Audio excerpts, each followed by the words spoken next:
awal, ya faktor produksi apa saja, kemudian apa bedanya short run dengan long run ya. Jadi seperti yang sudah kita lihat dari pengantar atau penjelasan dari kelompok 2 tadi ya, ada 2 hal yang sebenarnya yang harus kita pahami untuk mempelajari tentang produksi satu input variabel ya. Jadi kita hanya menggunakan one input, yaitu adalah labor sebagai contoh studi kasus di sini. Tidak terkecuali kalau nanti kalian menggunakan modal ya, ataupun menggunakan tanah, teknologi dan sebagainya. Yang penting dalam satu input variabel hanya satu yang boleh ditambah atau diubah ya, tapi variabel itu sifatnya tetap ya, tidak tersukai mengambil contoh faktor produksi yang lain ya. Tapi sebagai studi kasusnya di dalam bukunya Pendik Robert ya, ataupun teman-teman tadi pakai Menku silakan aja ya, kurang lebih sama, cuman secara detailnya adalah kita mempelajari sebagai kalian yang punya ide bisnis ya, atau sekedar masih ide bisnis atau sudah punya usaha, itu sangat penting mempelajari tentang production one input variable ini ya. Jadi menyambung dengan diskusi teman-teman tadi, bahwa nanti kita akan lihat mengapa produksi itu ada yang tahapnya tidak bisa ditambah lagi tenaga kerja, dan mengapa nanti marginal produknya itu bisa sampai ke titik nol, yaitu ada penjelasannya ya secara teoritis dan maupun nanti secara prakteknya. Oke, jadi 2 hal yang harus diketahui adalah average product ya, yaitu ini merupakan rata-rata output ya yang dihasilkan setiap pekerja ya. Mengapa rumusnya di sini adalah output per labor input atau Q per L ya. Q-nya adalah output, L-nya adalah labor. Nah, jadi maknanya apa average product ini dalam kita mengukur suatu usaha atau untuk nanti memulai berbisnis ya. Misalkan average product ini gunanya untuk mengukur produktivitas rata-rata tenaga kerja ya, seberapa produktif dia dalam menghasilkan output ya atas kegiatan pekerjaan yang dilakukan dalam satu hari. Misalnya dia bisa satu hari itu menghasilkan 5 meja. Nah, itu dilihat dari rata-rata output ya yang dihasilkan setiap pekerja. Atau gini, ada 5 pekerja, dia bisa menghasilkan 100 unit meja ya. Maka berapa itu average produknya kalau kalian hitung? Kalau 5 pekerja bisa menghasilkan 100 unit, berapa average produknya? Hitungannya jadi berapa? Bisa menjawab 20, Bu. 20. 20. Yes, benar. Jadi 20 unit per pekerja ya. Jadi average product itu ya, thank you tadi yang sudah menjawab, namanya siapa tadi? Mbak siapa? Fazila, Bu. Mbak Fazila. Oke, tapi Fazila. jawabannya benar tadi ya, 20 unit kerja. Nah, artinya apa? Average product ini digunakan untuk melihat seberapa efisien tenaga kerja kalau digunakan secara keseluruhan. Nah, jadi kita tidak bisa menambah secara terus-menerus. Maka secara teoritis ya, itu ada namanya hukum the law of marginal diminishing. Ya, kita menambah tenaga kerja tapi rata-ratanya itu turun. Ya, sampai marginal produknya dalam hal ini adalah marginal product adalah additional output products as an input is increased by 1 unit. Ya, artinya tambahan output kalau kita mau menambah 1 unit tenaga kerja. Yang dimana dia dirumuskan adalah delta Q per delta L. Perubahan output dibagi perubahan tenaga kerja. Nah, gunanya untuk apa marginal product ini?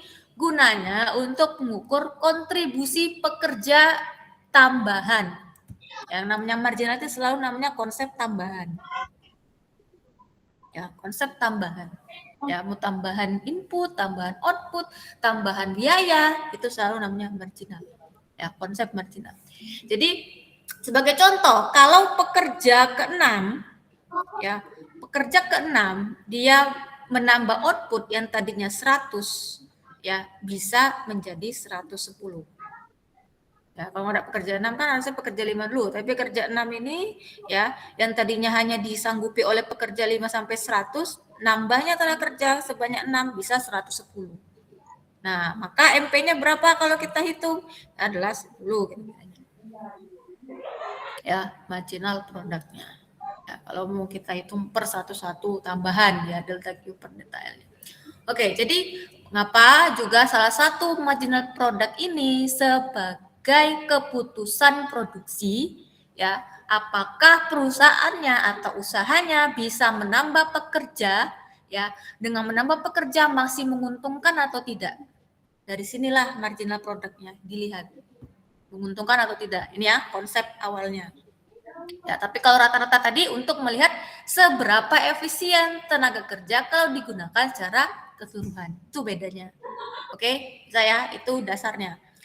So, sebagai contoh di sini adalah production with one input variable seperti studi kasus yang teman-teman tadi kurang lebih sama ya. Karena bukunya tadi pakai Pindick Robert juga ya, saya. Saya tahu. Thank you ya. Jadi sebagai contoh, kalian perhatikan di sini supaya kita tahu ada beberapa tahap ya dalam kita berproduksi untuk satu input. Nah, pola yang terjadi di sini adalah dengan satu input tenaga kerja, satu input variabel ya, yaitu dengan menggunakan tenaga kerja, kita membagi kepada 4 tahap. Ya, coba lihat di sini labornya semakin bertambah ya, 1, 2, 3 sampai 10. Benar ya, dari datanya. Kemudian kita lihat capitalnya di sini tetap mau berapapun pertambahan labor, capitalnya tetap saja. Ini ada yang maksud dengan one variable input. Ya, jadi tidak berpengaruh sama sekali modal yang tercipta di sini ya untuk kita menghasilkan output. Ya, so dengan total outputnya dari berbagai tenaga kerja, pertambahan tenaga kerja, masing-masing masih menghasilkan output yang berbeda-beda tentunya dalam tingkat tertentu ya. Coba perhatikan peningkatan dari pertambahan tenaga kerja 1 sampai 10, apakah semuanya terjadi peningkatan output? Kalian analisis? Meningkat terus Tidak. atau enggak? Nah, Ya. menurunnya itu di pekerja berapa? Kalian lihat. Di pekerja 9 dan 10. 9 dan 10. Ya, artinya kalau kita lihat dari satu konsep dari total output, ya, maka terjadi penurunan produksi secara total ketika kita menambah tenaga kerja sebanyak mulai 9 bahkan sampai 10. Itu ya. Kalau lihat dari konsep total output, ini masih satu konsep. Ya. Konsep yang kedua pakai average product dengan rumus Q per L tadi.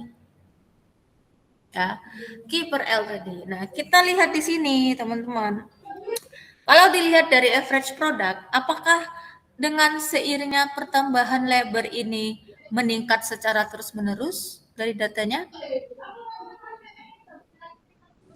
Meningkat Tidak, atau Bu. tidak? Tidak. Ya, Tidak. baik.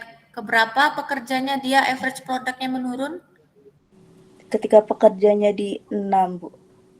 3 pekerjanya sebanyak 6. Ya kan, mulai menurun di sini 18, 16, 12. Ya ini secara data aja sudah bisa kita lihat ya. Nah, sebelum itu ya, sebelum kita masuk ke bagian-bagian tahap-tahap produksinya. Ya, sekarang lihat lagi di konsep marginal product. Marginal product tadi rumusnya adalah delta Q per delta L. Ya, jadi kita hitung per perubahan-perubahannya. Nah, sekarang kita lihat dari datanya marginal product. Mulai pekerja berapa di sini yang terjadi penurunan marginal produknya? Mulai pekerja sebanyak 5. 5. Yakin 5? 5. 4. Ini enggak. Ini 30 ke 20 enggak turun dah ini. Turun kan? 4, Bu, maaf. Nah, 4, Bu. 4. Oke, enggak apa-apa. Sekarang gini, kita membagi sebagai sebuah teori produksi atau input variabel, kita membagi kepada 4 tahap. Ya. Tahap awal itu ditandai dengan produktivitasnya meningkat. Ya, produktivitasnya meningkat. Kalau kita lihat di sini, ya, tahap awal itu terjadi dari labornya 1 sampai 3. Saya kasih warna lain deh biar bisa membedakan ya.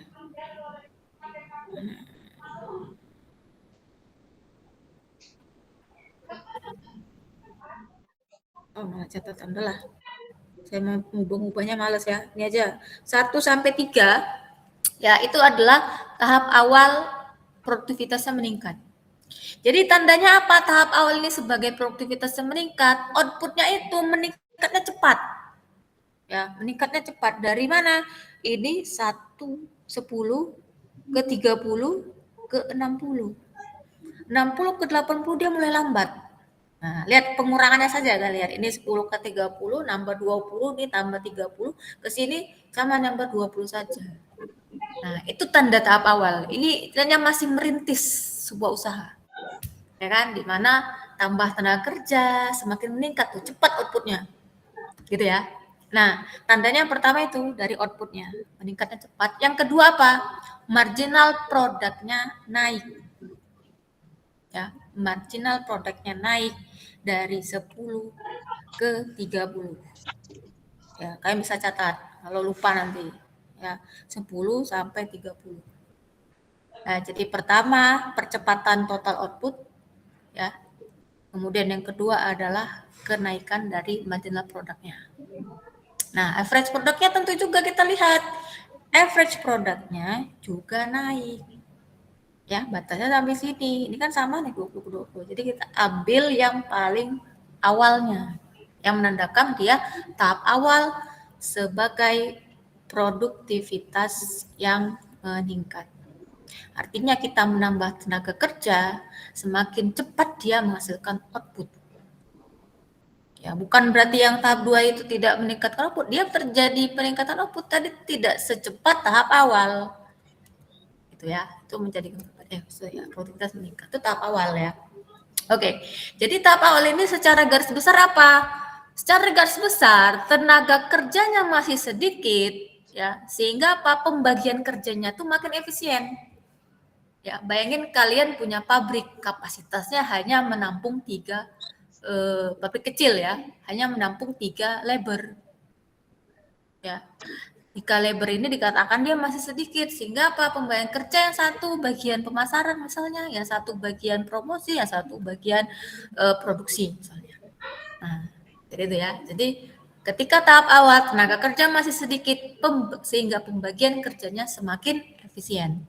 Itu yang pertama. Ya, sekarang tahap tengah. Ya, tahap tengah kita bilang di sini adalah masuknya dia hukum diminishing return. Nah, ini mulai berlaku. Ya, hukum hasil tambahan yang semakin menurun. Artinya di tahap ini tambahan tenaga kerja itu masih menambah output. Ya, ini saya sharekan lagi biar enggak 2 kali ya ketimpa nanti. Ya, ini tahap kedua sekarang. Ya, tahap 1 tadi udah, tahap tengah. Ya. Jadi tambahan tenaga kerja di tahap tengah ini masih menambah output tapi tidak sebesar di tahap awal tadi. Ya, ini mulai berlaku hukum hasil tambahan yang semakin menurun atau the law of diminishing marginal return. Nanti ada di slide berikutnya. Tapi ini pengantar dulu. Ya, tahap tengah itu dari mana? Dari lebarnya 4 sampai 7. Mengapa? Karena pada tahap ini tadi awal, ini awal ya tadi 4 sampai 7 kita katakan tahap tengah. Dari lebar 4 sampai 7 outputnya masih naik, tapi dia lambat naiknya. 80 ke 95, 95 ke 108, 108 ke 112. Tidak secepat di tahap awal tadi. Gitu ya. Jadi bisa membandingkan ya. Jadi outputnya masih naik tapi lambat kenaikannya. Ya, itu yang dari total output. Nah, bagaimana marginal produknya? Marginal produknya di sini mulai turun. Nah, 30 ke 20 sampai ke 4. Ya, marginal produknya mulai turun. Nah, dan juga average produknya tentu saja turun sampai ke titik tertentu. Sampai ke 16. Kita bilang di sini ini tahap menengah gitu ya. Kayaknya kalian sudah mulai bangkit, tambah tenaga kerja ya, tetapi malah hukum hasilnya ditambahkan dengan tambah tenaga kerja semakin menurunkan yang namanya rata-rata produksi dan juga marginal produknya. Ya. Artinya ya, kembali lagi saya jelaskan bahwa tahap tengah ini tambahan tenaga kerja masih bisa menambah output tapi tidak sebesar sebelumnya. ya ini masih bisa dipakai, tapi kita lihat yang efisiensinya seperti apa ya. Nah, yang tahap berikutnya namanya tahap jenuh. Ya, ini lebih kita bilang outputnya sudah maksimum. Artinya kalau kita nambah tenaga kerja, ya maka itu tidak menambah produksi sama sekali. Ya bisa dikatakan rugi pada jangka panjang kalau kita mau memaksakan itu. Ya, tahap ketiga ya namanya tahap jenuh atau dia dibilang outputnya sudah sangat maksimum. Nah, ini ditandai dengan apa? Ditandai labornya sebanyak 8. Lihat output maksimumnya sudah mentok 112. Kalau dipaksakan, dia akan turun total outputnya nanti ke tahap berikutnya.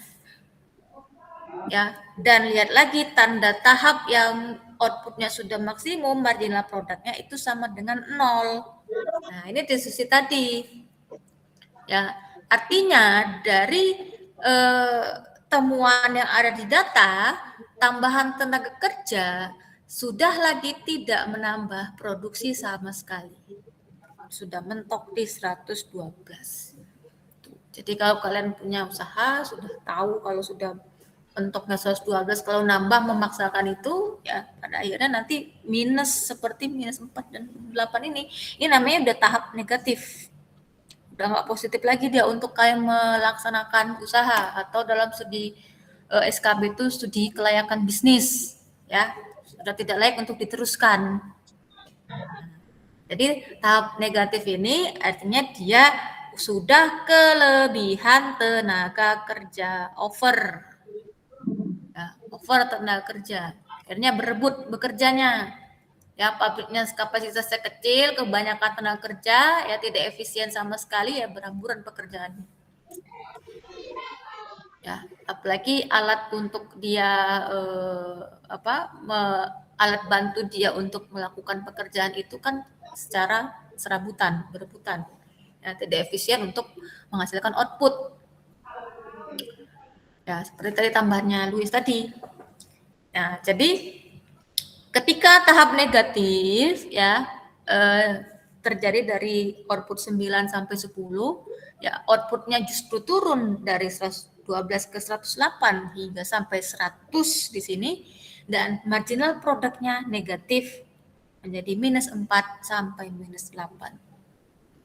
Ya, terlalu banyak tenaga kerja menyebabkan saling mengganggu dalam melakukan pekerjaan atau menghasilkan output dan sekaligus efisiensinya turun.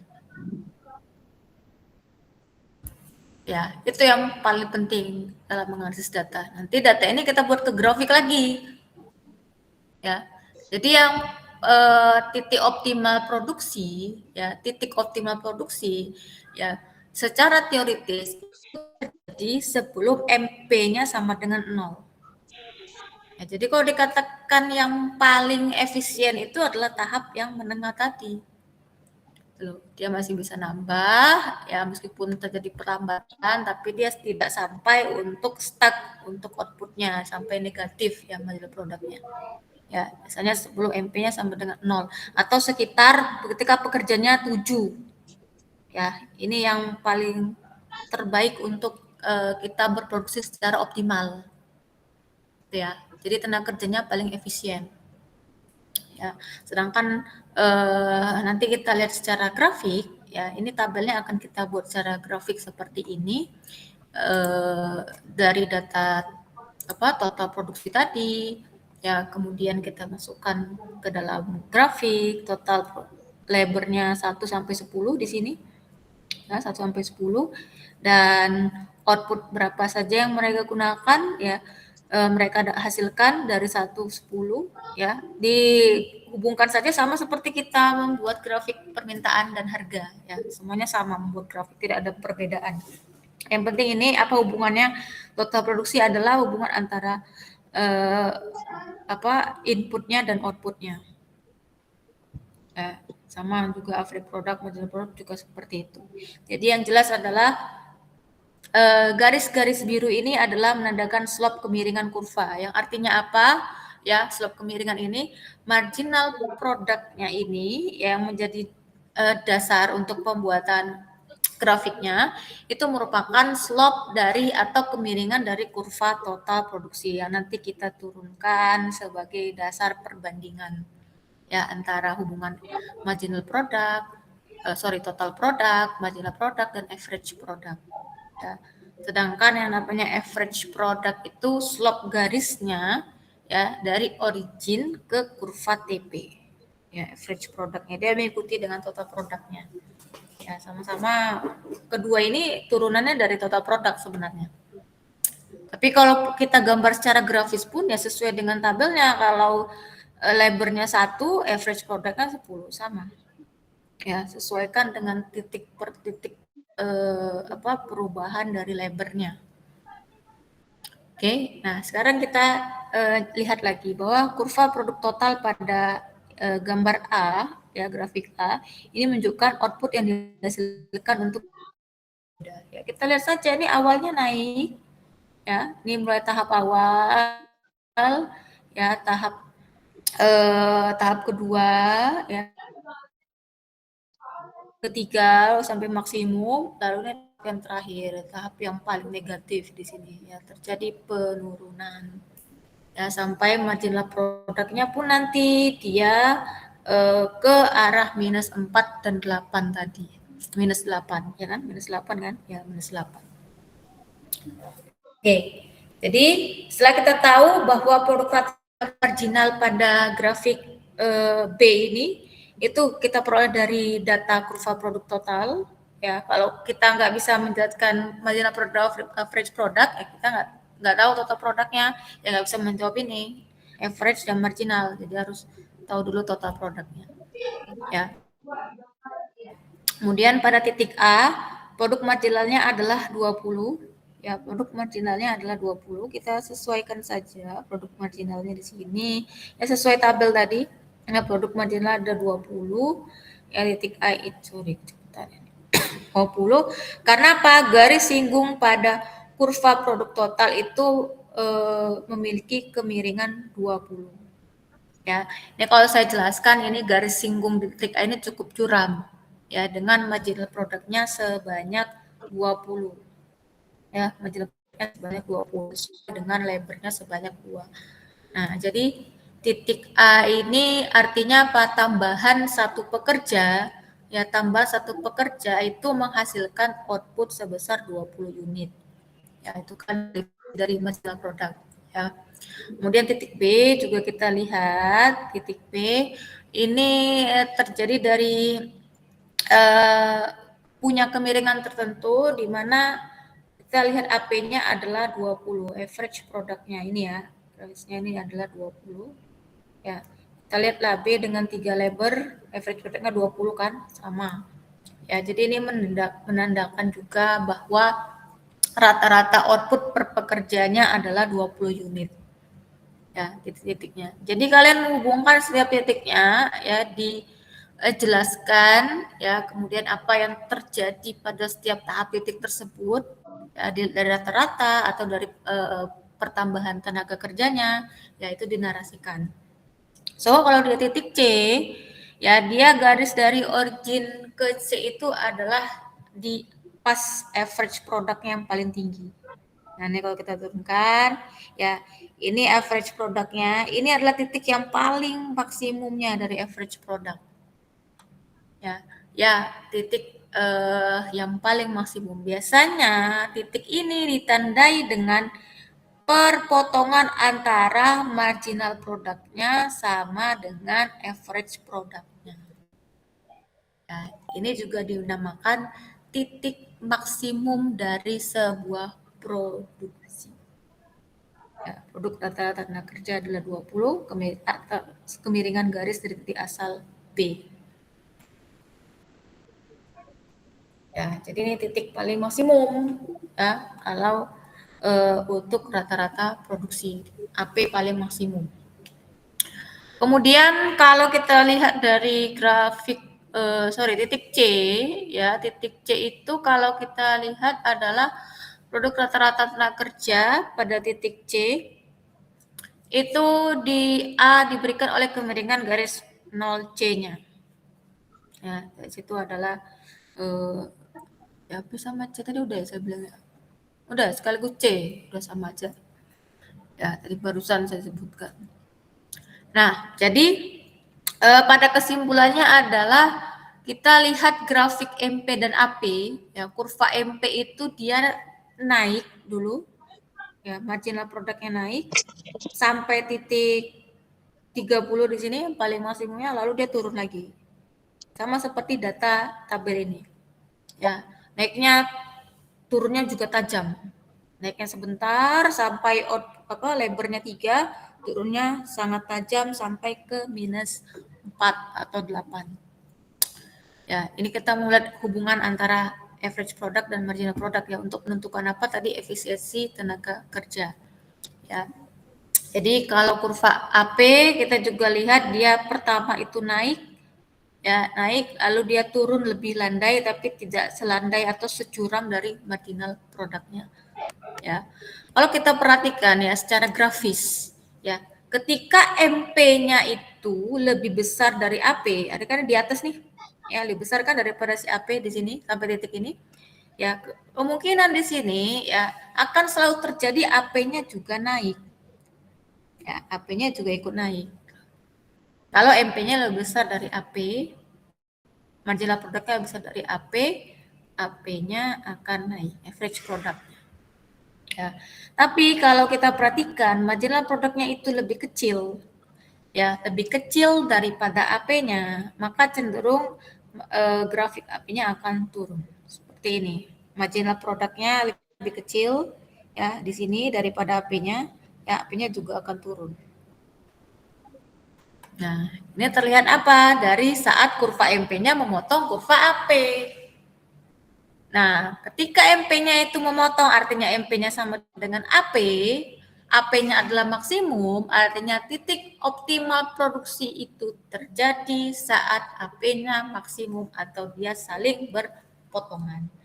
Nah, dikatakan titik optimal produksi. Ya, terlihat saat kurva MP memotong kurva AP. Ya, so empat tahap tadi ya menggambarkan ketika tambah tenaga kerja, artinya efisiensinya bisa naik, ditandai dengan marginal produknya meningkat sampai titik tertentu. Ketika tahap tengah sampai tahap jenuh tadi, ya tahap belum tahap negatif, masih bertambah output, tapi dia melambat, yang diikuti dengan marginal produknya turun. Ya, atau berlaku law of diminishing return. Tapi untuk yang tahap akhir, yang terlalu banyak tenaga kerja sampai 9 ke 10 ini menyebabkan marginal produknya bisa 0 atau bahkan negatif. Ya, terlalu banyak tenaga kerja. Terus sekali lagi saya ulang-ulang terus supaya kalian tahu dan memahami bahwa tahap berproduksi itu butuh proses, ya tidak selamanya kita menambah tenaga kerja ya bisa menambah output. Lagi kita kembali ke tujuan perusahaan ya, ingin maksimal keuntungan ya. Jadi tidak semua akan mendapatkan keuntungan kalau secara terus-menerus kita menambah tenaga kerja. Ada satu hal lain yang kita lihat dari seterusnya untuk titik D dan E ya, titik D dan E yang tambahan di sini ya, tambahkan saja, saya tambahkan sedikit di sini. Titik D dan E ini menggambarkan juga bahwa kondisinya TP-nya sudah sangat maksimum untuk bagian D, tolak outputnya sudah maksimum, ya kalian bisa lihat keterangannya di sebelah, ya sudah sangat maksimum, yang artinya titik ini juga merupakan titik yang sangat penting dalam teori produksi, ya jadi tidak kita paksakan untuk menambah lagi tenaga kerja, ya sedangkan di sini adalah kondisinya marginal produknya sudah, kalau kita turunkan ini udah negatif ya, sudah negatif dan total produksi menurun juga ditandai AP-nya, apalagi dia menambah tenaga kerja justru akan menurunkan produksi. Nah, intinya seperti itu di titik D sampai titik E ini ya tadi ya seperti yang sudah dijelaskan sebelumnya. Oke. So untuk yang tadi saya bicarakan the law of diminishing marginal return ya, ini adalah prinsip bahwa ketika penggunaan suatu input itu meningkat sementara input lainnya itu tetap, maka penambahan output itu yang dihasilkan akan menurun. Ya, makanya di sini adalah optimizing marginal return. Ya, ada satu hal yang harus kita tambahkan saat ini, efek technological improvement. Ya, jadi tenaga kerja kalau ingin lebih produktif pasti ada pertambahan atau efek dari teknologi. Ya, pengaruh dari teknologi. Seperti ini, produktivitas tenaga kerja atau ya, sebentar.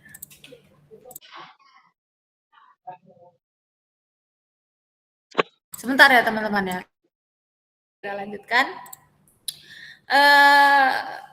Produktivitas tenaga kerja itu kan dilihat dari outputnya ya, output per unit tenaga kerja. Nah, jadi bisa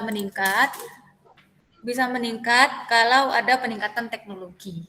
Ya, di era sekarang ya, kalau tenaga kerja tidak bisa keterampilan untuk menggunakan teknologi dengan baik, seperti misalnya komputer ya, atau sekedar sekarang apa masanya Canva ya, kalau teman-teman yang Gen Z, atau software Fuse, nah itu kan adalah masuknya efek teknologi ya, sehingga bisa mempercepat output ya. Ada peningkatan teknologi, meskipun proses produksi tertentu menunjukkan hasil yang semakin berkurang terhadap tenaga kerja. Tapi seiring waktu, ya ketika kita bergerak dari titik A, ini kan ada beberapa kurva ya menunjukkan masuknya teknologi ini, ada kurva O1, O2, dan O3. Ya, jadi ketika bergerak dari titik A tadi yang dengan 6 lebar bisa menghasilkan 50 output, ya masuk teknologi bisa bergerak ke titik B ya, di mana kurvanya menjadi O2 dengan output yang lebih banyak lagi. Ya, begitu juga seterusnya sepanjang waktu. Ya, jadi secara garis besar konsep ini kalau kita lihat adalah proses produksi mengalami diminishing return terhadap tenaga kerja ya. Produktivitas tenaga kerjanya tetap bisa meningkat kalau terjadi kemajuan teknologi seperti saat ini. Bukan berarti kita menambahkan satu lagi input seperti teknologi yang kita masuk sebagai faktor produksi ya, tapi kan namanya keahlian tenaga kerja harus mumpuni di dalam keterampilan mengolah atau mengaplikasikan teknologi itu dengan baik ya, karena ada kemajuan teknologi. Jadi dengan kata lain apa? Teknologi mampu menggeser kurva produksinya ke atas sehingga menghasilkan output yang lebih besar. Ya, baik itu dengan input yang sama atau inputnya bisa bertambah atau lebih besar ya, atau bisa bahkan lebih sedikit lagi untuk efisiensi. Tapi tetap outputnya bisa lebih tinggi karena ada pengaruh teknologi, ya adaptasi teknologi tadi. Itu ya. Oke, ini sebagai contoh saja dari teorinya Malthus. Ya, ini makro ya sebenarnya kalau mau kita lihat ya, makroekonomi. Jadi kalian pernah dengar teorinya dari Malthus yang mengkaitkan antara food crisis ya, ini adalah pemikir ekonomi politik. Ini kalau kita mau kaji ya, ini saya singkat saja. Kalau Malthus ini dia lebih kepada pemikirannya kalau lahan pertanian semakin terbatas ya, inputnya tetap ya, sementara populasi kita jumlah penduduk semakin tinggi ya, maka dikhawatirkan ini bisa terjadi penurunan produktivitas marginal dan rata-rata tenaga kerja karena ya lahan pertanian itu digunakan untuk hasil pertanian supaya kita bisa makan sehari-harinya ya, supaya tidak terjadi kelaparan massal atau bahkan kekurangan gizi, supaya nanti ya ini belum muncul MBK di sini ya, udah kekurangan gizi di sini. So mengapa pada akhirnya si Malthus itu salah? Ya karena kalau meskipun dia benar tentang teorinya penurunan hasil marginal tenaga kerja, tapi Malthus ini mengabaikan peran kemajuan teknologi seperti yang sudah kita sampaikan tadi. Ya, jadi inovasi di bidang pertanian sekarang banyak sekali ya, tidak hanya harus kita inovasi pupuk, bibit unggul, irigasi, ya itu sudah mampu menggeser kurva produksi kita ke atas. Ya, tapi kalau sama sekali pangan dalam pertanian tidak ada pengaruh teknologi, tentu saja bisa secara teori atau secara praktik bisa kelaparan massal atau kekurangan gizi bisa terjadi. Tapi sekarang sudah masuk ya efek teknologi itu ke dalam pertanian, ya lahan pertanian. Jadi meskipun dia terbatas, produksinya tetap bisa meningkat karena ada teknologi tadi. Ya, so ini akan membantah prediksi si Malthus ya. Kalau kalian nanti mau membuat karya ya tugas akhir, pastikan teorinya itu sesuai dengan negara yang mau kalian teliti. Jadi kalau misalnya teori Malthus itu kalian gunakan di Jawa Timur itu nggak relevan. Ya, jadi silakan ambil teori ya yang benar-benar kalau misalnya terkait ini kan terkait pertanian dan juga food crisis gitu ya. Nah, misalnya kalau kalian meneliti itu ya sesuaikan tempatnya. Misalnya di Uganda ya, negara Uganda itu juga masih terjadi kelaparan. Nah, masuklah teori Malthus ini masih cocok. Tapi kalau kita masih negara agraris di mana Jawa Timur itu masih pertanian sektornya, ya dia belum relevan untuk diteliti untuk teori Malthus ini ya, belum relevan untuk masuk. Ya cari teori lain yang lebih relevan dengan apa yang terjadi di negara tersebut. Ya, jadi dan memaksakan teori itu harus masuk ya, meskipun ini akan beda secara hasil ya, kalian harus masukkan teori yang benar-benar relevan ya, jadi supaya masuk ke dalam permasalahan yang terjadi. Ini food crisis kita lihat ya dalam zaman dulu kan beberapa bahkan sampai sekarang ya mereka makanan pokoknya adalah sereal ya, dimana sereal itu dari gandum ya, dan kita lihat harga pokok pangan dunia ya, meskipun sereal ini naik ya secara increase ya, naik terus ya, tetapi kita lihat secara food price index ya, food price indexnya dia menurun ya, awalnya dia naik tapi menurun ya untuk food price indexnya ya, ini menunjukkan bahwa harga pangan dunia memang naik sementara di awal tahun 70-an, tapi dia semakin menurun yang pada akhirnya menandakan peningkatan hasil panen sereal dari waktu ke waktu ya, sedangkan indeks harga pangan sebagai harga tahun dasarnya adalah dari tahun 90 yaitu 900 mengalami lonjakan sesaat ya pada awal 1970-an, lalu dia menurun lagi. Jadi tidak terbukti bahwa lahan terbatas peningkatan populasi terjadi akan menyebabkan produktivitas marginal tenaga kerja menurun atau output pangan per kapita menurun, harga pangan melonjak ya, tapi realitas yang terjadi meskipun hasil panen sereal ini pada awalnya dia meningkat secara terus-menerus ya, berfluktuasi naik turun, tapi tidak securam dari food price index-nya tadi, membuktikan bahwa ada revolusi hijau, ada pupuk, ada irigasi yang lebih bagus, bibit unggul, dan mekanisasi pertanian.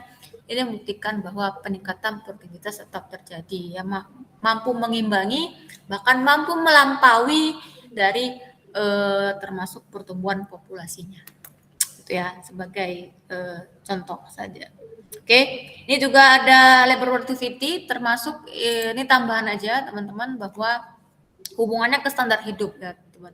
Jadi kita semakin produktif, standar hidup kita juga meningkat kan gitu secara teoritis ya, cara logikanya. Apakah standar hidupnya itu kita mendapatkan pendapatan ya, kalau pendapatan naik kesejahteraan kita meningkat, itu juga ada hubungannya untuk labor productivity. Jadi untuk perhitungannya adalah yang tadi average labor productivity, output rata-rata per tenaga kerja, mengukur sebagai seberapa efisien tenaga kerja menghasilkan output. Kenapa hubungannya ada dengan standard of living? Ya, produktivitas itu adalah kunci utama standar hidup masyarakat. Ya, kalau produktivitas kita tinggi, output bisa meningkat. Kalau output meningkat, pendapatannya naik, kesejahteraan meningkat. Nah, ini hubungannya stock of capital. Kenapa penting stock of capital ini mempengaruhi produktivitas? Ya, sekarang kita punya alat, ada mesin, ada infrastruktur, itu membantu dalam proses produksi juga. Jadi semakin banyak dan baik dari modalnya, maka pekerja bisa lebih produktif. Tapi sebaliknya, ya, kalau stok modalnya hanya semakin sedikit, ya bisa kita kemungkinannya pekerjanya tidak lagi produktif sebelum modalnya itu masih banyak tersedia. Ya. Kemudian ada juga faktor teknologi change ya, seperti tadi ya, otomatisasi pabrik, digitalisasi itu termasuk memungkinkan mempercepat produksi, biaya lebih bisa ditekan, outputnya juga bisa lebih besar.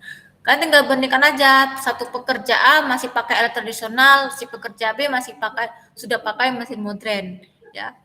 Nanti dilihat realitanya pekerja B apakah bisa menghasilkan lebih banyak output ketika pekerja A yang masih pakai alat tradisional, ya lihat dari produktivitasnya, dan juga nanti efeknya kepada standar living tadi adalah pendapatan, ya cenderung bisa lebih tinggi. Tuh ya. Oke, ini tambahan dari saya buat teman-teman kelompok 1, kelompok 2, ini bisa dibaca aja ya, untuk negara-negara maju standard of living itu juga berbeda-beda. Kalian bisa cari data terbaru BPS tentang standard living yang hubungan dengan produktivitas ya. Kalau tertarik nih juga jadi bahan penelitian gitu ya, untuk negara-negara kayak membandingkan antara France, Jerman, atau negara-negara maju, atau nggak usah jauh-jauh lah, kalian bandingkan antara standar living dari kota-kota di Jawa Timur itu seperti apa, lihat dari produktivitasnya ya. Kalau data sekunder itu ada tersedia di BPS atau di data-data yang lain yang bisa kalian uji, sehingga apakah benar ketika produktivitas meningkat, standar living kita juga meningkat ya, seperti itu. Oke. Itu saja teman-teman, silakan kalau ada